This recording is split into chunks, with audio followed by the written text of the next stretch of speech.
and salutations, one and all. I am so impressed and inspired by poets who know their work by heart. Me too. I am not one of those poets. So there'll be no extemporaneous reading tonight. I'm really proud of this little book, and it's actually here at Bookophilia. I'm excited about that. And I actually use this in my workshops a lot and talk to people about intentionality. So this was a collection of writings and scribblings on my laptop for 5 years. In a folder called Fabianisms on the laptop for 5 years. I keep adding things I say in workshops, things I write, Facebook posts that I thought were cute, put them in this folder.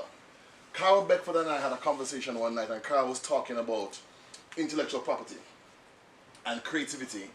And then she said to me, she said, you know, you're one of my favorite Smile Jamaica guests. I love when you're on there, it makes sense, you're engaging. She said, so how does it work? They tell you the topic and then you say how you're going to address it. I said, yes. She said, if you were to get all the episodes of Smile Jamaica that you did, type out what you said, you'd have a book. You'd have a series. And I thought, that's true. And so a couple weeks later, I went into the Fabianisms folder and said, if I were doing a book, what would be in it? And I pulled things out into a new folder called The Book. Like they don't have the title yet. Pull them out, then went back, fine-tuned and tweaked. In about a week or two, I had the stuff that's in the book. And then I said, if I say I'm going to do a book, I might have to talk to a graphic designer and a printer. Did that. Because you know, my granny used to say, Mount make me say anything. Right. We can't never do a book but no plan.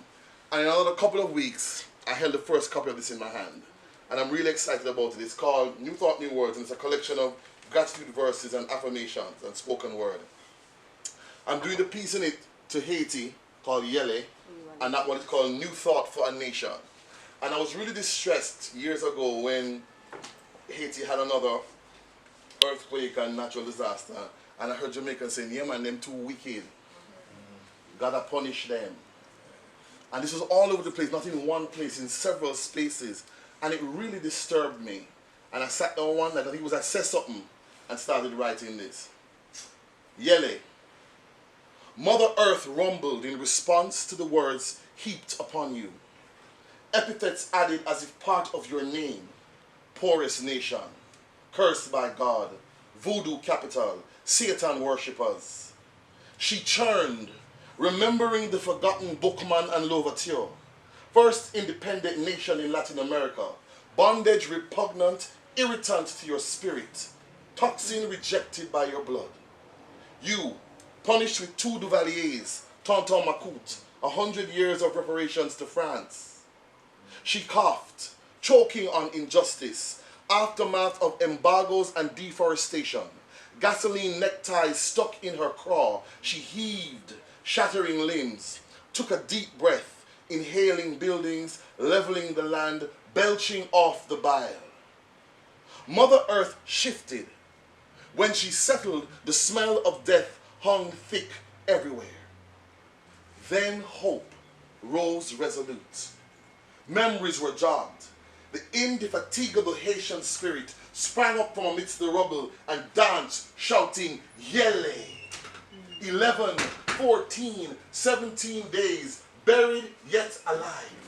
We will not go quietly into the night. With amputated limbs, broken hearts and homes, we will not give up. Do you know who we are? Egalite, first black republic in the world. Yele, we are Haiti, and we shall rise again. Thank you. And the second piece I'm going to read is one of my tribute poems. So every now and then you see an artist or hear an artist that changes your life. Like the first time you hear Aretha Franklin sing. And you just know you've never heard anything like it and probably would hear. So Aretha was really the queen of everything, not just soul. And I heard a poet, I saw, I think it was on Def Poetry. Sonny Patterson is her name. She's from New Orleans. And I could never see spoken word the same way. After I saw and heard her, researched her, went online, sent her an email, she answered me back. Really cool, down to, as you know most real people are. When you know yourself, you don't need to hype. And she's powerful beyond belief. So I wrote a tribute poem to her called Sunny. You stand firm, feet planted, anchored, bald head, bald fist, balls of fire as eyes. You tilt your head, pendulous earrings hanging from your lobes like love. Your lips drip drops of life. Word elixirs trickle down ravaged throats to harrowed hearts, clearing clots from atrium to ventricle. You raise rants to cauterize collective wounds, stitch flayed flesh back into place, reconnect ligaments ripped from broken bones, stretch shorn skin back over carcasses, breathe life back into the bodies of dead children, massage scalps, braiding the hair to cover head trauma. And somehow I know you. We know this place. You rekindle a flame long burning, graft words onto my tongue, anoint my head with the oil of the words from your womb. My cup runs over to speak volumes, luminously lyrical, mother, father, sister, brother tongues. Sunny, my dear sister from the land of the levees, thank you for being, for writing, for speaking, for singing catharsis exultant and thick, heavy with harsh realities, yet lightened by iridescent truth. Crafted with uncommon prowess, spoken with unequivocal eloquence, reverberating reverence that rises, then rests in my soul. Thank you.